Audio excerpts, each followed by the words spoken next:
Eh bien bonjour à toutes et à tous, on se retrouve pour une toute nouvelle vidéo. Donc une vidéo nouvelle de l'élevage avec pas mal de nouveaux arrivants, enfin quelques-uns. Des départs aussi, donc ça va faire un mois, quasiment un mois et demi que j'ai pas fait de vidéo, donc je me souviens pas de tout.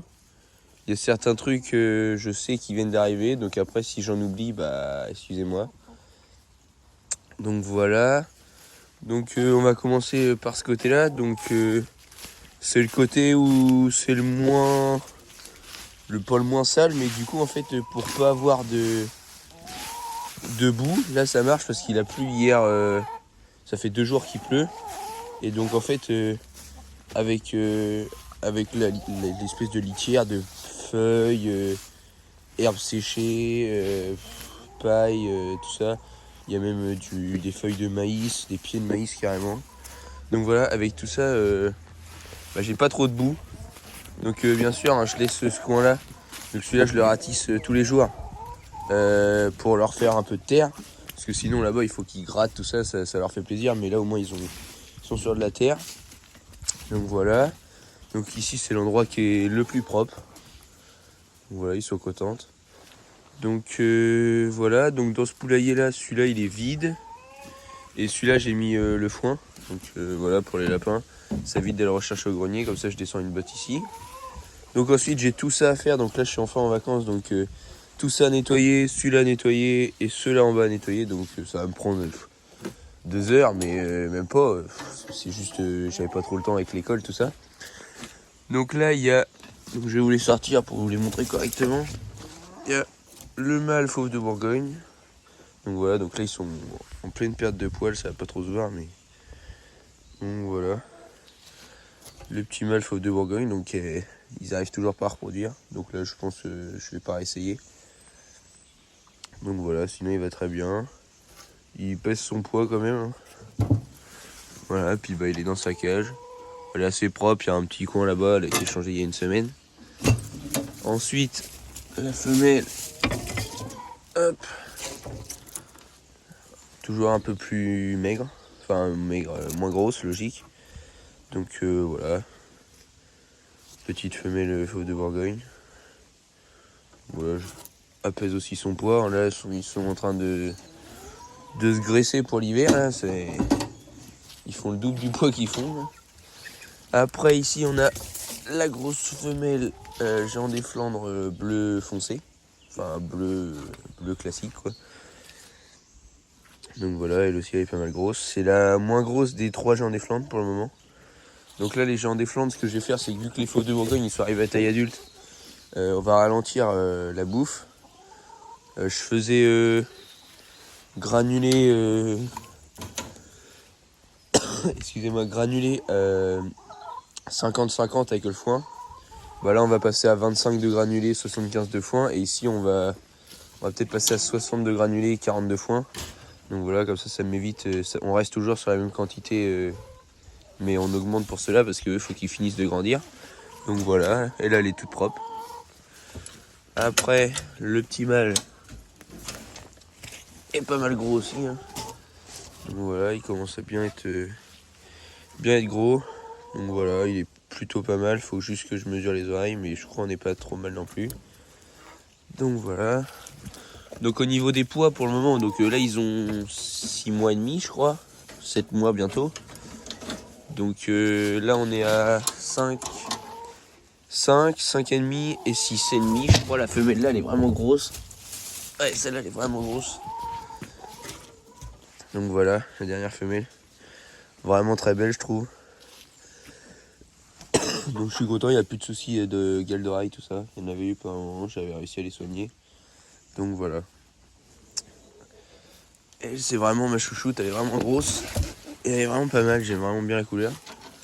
Donc voilà, donc après il n'y a pas une nouveaux arrivants chez les poules, chez les lapins.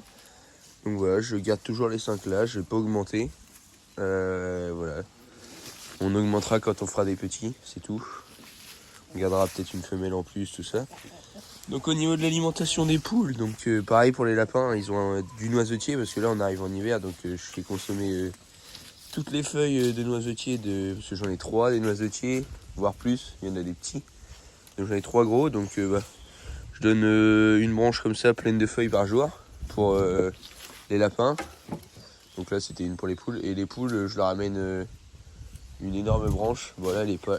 Je l'ai enlevée tout à l'heure, mais une énorme branche et puis ça leur fait la semaine. Donc voilà. Ensuite les poules. Les poules, que ce soit les deux parcs et les canards, ils ont ça en ce moment.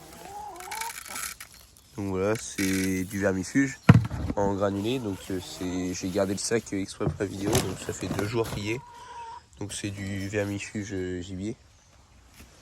Donc voilà, c'est ce que je donne tout le temps. Je fais 2 vermifuges comme ça, entre guillemets naturels et en alimentation. Parce que ça, je le paye 20 kilos, 20 euros les 20 kilos, 25 kilos. Et le vermifuge buvable, quoi, ça sert pas à rien, c'est certainement plus efficace. Mais le désavantage, c'est qu'en attendant, il faut les nourrir quand même. Alors que là, au moins, on leur donne ça. Il y a juste à leur donner de l'eau. Et puis, tant qu'il n'est pas fini, bah voilà, c'est bon. Alors que quand ils boivent, ils peuvent bouffer autre chose, quoi. Donc voilà. Donc celui-là, ils sont, je leur ai mis, je sais plus combien, 17 kilos, je crois. Les canards, ils en ont eu 3. Et ceux d'à côté, ils en ont eu 5. Donc voilà. Là-bas, en fait, dans le parc là, ça repousse. Donc on ira après, mais l'herbe repousse. Il n'y a plus que 4 bêtes. Ils sont pas montés à beaucoup plus. Ils sont montés à 6 ou 7, je crois, à un moment donné. Mais là, c'est un peu les poules qui étaient pas très bien. Donc là, je suis content. Il y en a 2 qui se sont retapées. Et il y en a une qui vient d'arriver. Donc celle-là, qui était pas terrible. Et celui-là, là-bas, le coq marron, il est pas bien du tout. Donc c'est pour ça, vu que là c'est l'hiver, ça me permet d'avoir un parc avec de l'herbe tondue, de quoi gratter partout dans le parc. Ils ont à manger à volonté, vermifuge à volonté, enfin du coup là c'est que vermifuge, mais eau à volonté. Et puis ils ont carrément de la place dans le poulailler, donc voilà, c'est les conditions pour favoriser le... Enfin, qu'ils se rétablissent, quoi. Et en plus, il y a direction le soleil toute la journée ici. Donc là, ça a commencé là. Et après, ça va tourner comme ça. Alors que ici, c'est un peu plus compliqué. Donc c'est pour ça que toutes les bêtes qui sont malades vont là. Donc là, ils sont pas malades en soi, mais un petit peu quand même. Donc au niveau des maladies, on va juste expliquer maintenant. Donc il y avait celle-ci. Donc je vais me remettre en normal pour que vous voyez mieux. Celle-ci. Donc en passant, c'est toutes les 3 des nouvelles arrivantes. Hein. C'est 3 Sussex tricolores. Donc voilà, je vous expliquerai après. Celle-ci et celle-ci, donc on voit celle-là est très active. Celle-là là-bas aussi, donc elles sont en mue. Celle-là elle a fini, celle-là elle est en mue. Elles avaient eu le coryza, je les ai soignées tranquillement, donc là c'est fini. Je les laisse juste faire taper parce qu'elles ont encore un peu de rhume, donc je leur donnais 2 fois le traitement par jour à la seringue, quoi, pour que je sois sûr qu'ils boivent. Et maintenant elles reboivent, elles remangent, elles se rebaladent tranquillement. Ensuite il y a le coq de Marance, il a pas le coryza, mais il est carrément il est HS en fait. Il mange, je sais même pas comment expliquer, il a pas le coryza, il a aucun rhume. En fait, il a jamais vraiment grossi. Son frère, le Marance bleu cuivré, il a 1 mois et demi de moins. Et il est beaucoup plus gros, déjà. Il est moins gros, mais beaucoup plus lourd. Et donc, celui-là, je sais pas, il veut pas grossir, il est carrément mou. Et puis, la poule là-bas vient d'avoir le coryza. Enfin, elle a eu le coryza l'an dernier. Et du coup, là, je l'ai mis de l'autre côté. Et j'ai traité celle-là en préventif, comme ça il n'y en a aucune qui l'a eu. Et celle-là c'est juste la seule qui l'a eu, donc je l'ai mis avec les autres. Donc voilà. Donc en nouvelles arrivants il y a déjà 3 Sussex tricolores, donc voilà. C'est pas fini, il y en a encore 5 à vous présenter, je crois. Ouais, ça doit être à peu près ça. 5 à vous présenter. Donc au niveau des départs, il y a eu une poule rousse. Donc à la base j'avais acheté 9 Sussex tricolores. Il devait avoir le coryza dès qu'ils sont arrivés, c'est pour ça que c'est elles qui sont touchées. Les miennes elles sont tout le temps en préventif, donc elles l'ont pas chopé. Il y a le coq et la poule qui sont mortes, j'étais dégoûté pour le coq. La poule je m'en fous un peu parce que j'en avais 9. Mais le coq qui est mort du coryza, ça m'a bien fait chier. Donc voilà, je l'ai présenté sur Instagram, mais c'est tout. Voilà, j'ai une poule, un coq de morte et j'avais revendu 3 poules. Donc voilà, parce que ça m'en faisait beaucoup. Donc là il m'en reste 5, donc il y en a 2 qui vont très bien, qui sont dans ce parc là. Je sais pas où trop où elles sont, je vais vous montrer après. Et donc j'en ai 3, 2 qui se sont rétablis et une qui est encore un peu malade. Et donc je recherche un coq. Donc voilà, ce serait pas mal que je retrouve un. Donc on verra bien. Donc ensuite pour les nouvelles, donc on a toujours, enfin les nouvelles, la nouvelle de l'élevage. Il y a eu aussi une poule rousse qui a été vendue, 3 Sussex tricolores, et je crois que c'est tout. Les dindons et 2 poussins Brahma BSO, du coup là les poussins que j'avais fait qui ressemblent à des vaisseaux. Voilà, donc je les ai vendus en tant que Brahma croisé et c'était 2 coqs et ils sont partis. Parce que malheureusement j'avais eu de la chance sur toute la saison et là j'ai fait des poussins et j'ai eu 4 coqs. Donc voilà, donc en ce qui reste, il reste 2 Sussex classiques. Donc il y en a une là et une qui pond que je montrerai après. Il me reste 6 poules rousses. Donc voilà, des poules rousses classiques, un peu plus simple. Donc là il y en a 1, 2, 3, 4, 5, 6, voilà, elles sont toutes là. Il doit en avoir 2 qui pondent encore, donc celle-ci et puis je sais pas laquelle. Peut-être celle-ci, je sais pas trop. Elle j'en suis sûr, après l'autre je sais pas. Les 2 Sussex ça pond normalement. Et donc après, on va passer aux nouveaux arrivants qui sont tous les 2 là. Non, on va faire cela. Donc il y a cette petite poule là qui est nouvelle arrivante, donc petite poule PMD classique. Donc c'était parce que c'était l'occasion en même temps que j'ai acheté mon couple d'autres que je vais vous montrer après. Donc elle a 2 mois, mais elle est déjà vendue. Donc c'était, je l'ai prise parce que j'avais une personne que je connaissais qui voulait un couple. Et donc elle va partir avec. Donc voilà, ils sont un peu cons. Ils viennent de sortir dehors, ils étaient en éleveuse encore. Donc la petite poule là va partir avec ce coq là. Donc voilà. Il faut que je mette une barrière devant parce qu'ils font que d'aller dans le tonneau là, je sais pas ce qu'ils font. Donc voilà, ce petit couple là il va rester ensemble. Donc les coqs je suis assez content, ils ont pas mal de plumes aux pattes tout ça. Et donc moi je vais garder celui-là. Juste histoire de voir ce qu'il va donner. Donc voilà, ça me fait, il me reste 2 petits coqs. Je garde le plus gros. Donc voilà, j'ai mis une bague pour savoir c'était lequel. Et puis la petite poule elle va aller avec ce coq. Donc voilà, ils ont tous les 3 2 mois. Donc voilà, je vais leur faire un petit parc tout à l'heure avec les grillages parce que voilà, ils font un peu les gogoles. Allez se cacher derrière ça là. Alors qu'il n'y a rien à y faire. Et voilà. Donc voilà, ça c'est la petite nouvelle arrivante, plus mes 2 petits coqs. Et puis c'est leurs 2 frères, ils ont déjà été vendus. Donc voilà. Donc ensuite, on va passer aux nouveaux arrivants que je voulais. Donc là, c'est un couple de 5 mois. Donc voilà.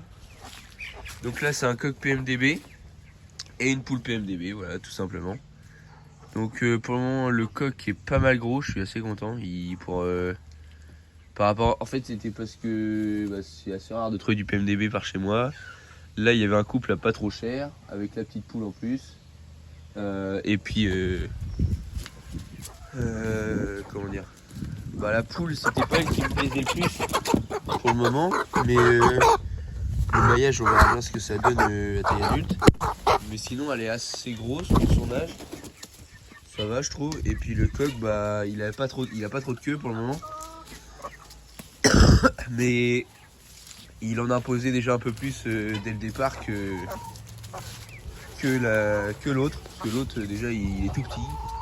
Pour le moment, il est toujours tout petit. Donc voilà, je m'en suis pris un deuxième pour avoir le choix. Donc voilà, eux, ils se sont pas mal acclimatés comparé à ceux-là là, qui sont complètement fous, les petits. Donc voilà, après, en fait, c'est pas mal, ils sont tous par race. Donc là, on a le trio de marrance bleu. Donc là, on a la poule qui est vraiment chelou. Je sais pas trop c'est quoi comme marrance. Elle est mi-bleu, mi-noir. Donc à voir après la mue. Je sais pas si vous voyez bien. Voilà, elle est très très très bizarre. Elle est noire sur le côté, bleue sur le dessus. Donc voilà, j'ai envie de la garder. Et après, il y a le couple de marrance pure. Donc la grosse poule qui commence vraiment à être grosse. Avoir une crête bien rouge. Donc elle va peut-être bientôt pondre. Et ça, c'est le coq. Par rapport à l'autre que vous verrez après, il est carrément en pleine forme celui-là. Et voilà, je sais pas trop quoi dire. Il a une belle queue, tout ça. Il est bien lourd. Donc voilà. Ensuite, là, on a une belle Sussex tricolore. Donc elle qui va très bien. Donc voilà. Une belle Sussex tricolore. Désolé, j'étais encore en zoom. Donc voilà, très belle. On a toujours le coquillon de Tottenham que j'arrive pas à vendre. Il est à 5 balles et il part pas. Une poule crème leg bar là, une autre là-bas. Là il y a la deuxième Sussex tricolore qui va bien, donc les deux sont là. Voilà, donc deux poules tricolores. Donc c'était pour faire le troisième parquet, donc un parquet avec les pondeuses et les marances, un parquet avec les tricolores, un parquet avec les brahmas, sauf que j'ai perdu le coq, donc je suis à la recherche d'un coq. Voilà, ce qui est logique. Ensuite, donc j'ai encore une autre nouvelle arrivante que j'avais oubliée, mais parce que on me l'a donné. On en avait donné deux, et puis au final, il y en a une qui a réussi à se barrer malgré qu'elle n'avait pas d'aile. Donc elle est là, je vous la montre parce qu'elle est très peureuse. C'est une poule arco. Donc voilà, toute classique. Rien de plus basique que ça. Ensuite, chez les brahmas, il me reste mes deux grosses. Donc celle-là là-bas et celle-ci. La PMA. La PMD qui est trop foncée, elle je vais la vendre parce que c'est bon. Elle qui est celle qui a failli mourir, qui est en reprise de masse, elle est très petite toujours. Mais bon, tant que j'ai pas de poule, je préfère m'en garder deux ou trois quand même. Donc avec celle-ci en nouvelle, ça m'en fait une de plus. Mais si j'en trouve une ou deux des pas mal, je dirais pas non. Donc voilà. Voilà pour ça. C'est à peu près tout. Donc là, ce qui reste, il reste 3 poules crème leg bar, un trio de marance, le petit couple de PMDB, le coquillon de Dotnan qui est leur pote là. Les 3 petits brahmas que j'ai re-eu là, qu'il faut que je mette en parc seul. 6 rousses, le coq PMDB qui est tout petit toujours. Bon, tout petit par rapport à l'autre, il est toujours plus grand, mais j'espère que l'autre va le dépasser. Là, il y a la Sussex blanche qui doit gratter dans le poulailler en attendant que l'autre est fini. Voilà, l'autre est en haut. Voilà, c'est à peu près tout. Donc maintenant on va aller voir à côté, donc les canards qui prennent leur couleur. Et puis les poules qui sont malades, on va aller voir de plus près. Donc voilà. Donc là le parc, je laisse volontairement les feuilles et j'ai mis de l'air tendu. Comme ça fait un truc riche pour le sol, donc quand ils vont se décomposer. Donc là on voit il y a toute l'herbe qui repousse. Donc il y en a un peu partout de l'herbe qui repousse, il y a un peu plus de mal sur les côtés, c'est un peu plus dur de repousser sur les côtés. Là au milieu il y a toujours eu un gros rond d'herbe, donc il y est toujours. Donc là voilà, il reste l'aliment, comment dire, vermifuge. Voilà, ensuite aussi il y a eu des nouveaux aménagements, donc il y a eu 2 nichoirs et une mangeoire, donc je vous les montrerai après, c'est pour les canards. Donc là il y a le coq marance, donc vous voyez il est vraiment très mou, il saute comme un rien. Si je le pousse vous voyez il est tout mou. Donc voilà. Là il y a une feuille de noisetier, mais les poules là elles l'ont pas trop mangé parce qu'elles étaient pas très en forme quand je les ai mis. Et maintenant il y en a 2 qui sont en forme. Donc je vais pouvoir en remettre. Donc là c'est celle-ci et celle-ci qui sont en forme je crois. Et ouais, c'est celle qui a la plus longue queue qui est pas très en forme. Donc la dernière, on voit bien elle court pas très bien. Donc voilà, celle-ci elle se sont retapées, celle-là un peu plus de mal. Et ensuite donc les canards. Voilà, donc là il y a un nichoir, il faut juste que j'aille remettre le toit. Parce que je compte racheter un toit. Je l'ai fait. Voilà, il saute. Je compte racheter un meilleur toit. Mais pour le moment j'ai mis ça. Donc les nichoirs, je vais pas les laisser toute l'année. Je voulais juste voir la place que ça prenait. Donc ça va faire une semaine qu'ils sont là. Donc voilà. Là j'ai remis de l'herbe partout. Donc au bord ça repousse, mais il y a les feuilles qui tombent, donc ça leur empêche de faire de la lumière. Donc je pense que ça va repousser, il faut juste attendre. Le bassin, bon il commence à être vide un peu, je l'ai rempli il y a une semaine. Donc ensuite, en fin de mue, on a la canne mandarin blond qui a fini, il manque juste un peu la queue. Enfin il manque la queue tout simplement. Là-bas c'est le mâle sarcelle qui a pas du tout pris de couleur encore, il est en train. On voit il devient un peu plus roux sur la tête. Le mandarin blond, bon qui est pas fini du tout mais qui a bien avancé. Il lui en manque encore un peu. Il a un petit machin sur le côté, je sais plus comment ça s'appelle, les ailerons ou je sais pas quoi. La femelle blanche, donc j'ai un petit souci, je crois bien que le mâle mandarin blond, c'est lui le plus autoritaire du parc, veut la femelle blanche, donc va falloir, je sais pas. Dites-moi comment vous faites pour reformer vos couples de canards, parce que bah moi ils veulent se mettre ensemble. Et donc après il y a l'autre mâle mandarin classique, donc qui lui aussi prend bien ses couleurs, donc il parade, hein, voilà. Et puis bah, les deux femelles parcelles. Donc les nichoirs, bah, il y en a un là, c'est des gros. Il y en a un là, c'est les gros de la ferme de Beaumont, donc il y en a un qui est entier, donc avec le toit fait déjà, et là j'ai dû mettre des ardoises parce que la dame, il n'y avait pas de toit quand je l'ai acheté, donc voilà, je ne les ai pas acheté cher. Cette mangeoire à trémies pour les canards, donc voilà, où ils mangent en dessous. Donc je sais pas trop s'ils arrivent à manger dedans en fait, du coup je leur en sors tous les matins parce que je veux pas les assoiffer. Donc voilà, donc là il y a le coq marrance qui est pas terrible. On peut voir, il est un peu mou. Donc là c'est les deux mous, puis les deux autres qui sont corrects. Donc voilà, là il y a le petit machin qui sert à rien clairement. À voir pour plus tard, si je peux le remettre quelque part. Donc le parc à canards aussi pendant les vacances, on va un peu l'agrandir je pense. Donc on verra bien comment je fais. Il faut que j'achète un rouleau de grillage, mais ça devrait se faire. Et puis voilà, donc dans les futurs trucs qui devraient arriver, j'ai parlé avec un éleveur de marrance. Donc pour le moment c'est pas encore sûr parce qu'il m'a pas répondu. Mais ça serait pour 3 poules, un coq. Donc je sais pas encore, il a coucou, marrance bleu cuivré et marrance noire cuivré. J'aime pas du tout les coucous, donc ça sera sûrement un trio de noir cuivré plus une poule bleu cuivré, parce que j'ai déjà une poule mixte là, ma poule bizarre et ma poule bleue, plus un coq bleu, donc ça fera un trio de bleu. Oui, un trio de bleu, un trio de noir, plus ma poule mixte. Donc voilà, je les aurai pas très chers si j'arrive à les avoir. Et en plus de ça, j'achèterai sûrement un coq Sussex tricolore. Et pour le moment ça sera tout. Je vais encore sûrement vendre la poule PMD là qui est pas très belle. Et je vais acheter aussi des poules rousses. Donc pourquoi des poules rousses? Parce que j'ai quelqu'un qui en veut. Et celles-là, bah, c'est les miennes, elles sont en âge de ponte, donc je vais pas les vendre, elles sont encore jeunes. Et donc je les vendrai l'année prochaine, puis je rachèterai. Mais je vais en acheter 5. Il y en a peut-être une ou deux qui vont rester ici, mais je les revendrai par la suite, je pense, si j'arrive.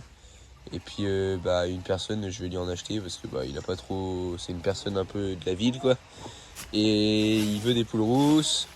Du coup je vais lui en trouver. Et puis il y a le coq aussi, il y en a d'autres que j'aimerais bien qu'il parte. Donc voilà, en nouveaux arrivants, il y aura un coq Sussex tricolore sûrement, faut que je le trouve, c'est tout. Et peut-être des marances. En Brahma pour le moment que dalle, on va laisser pousser. Et puis voilà, on va laisser pousser ces deux-là.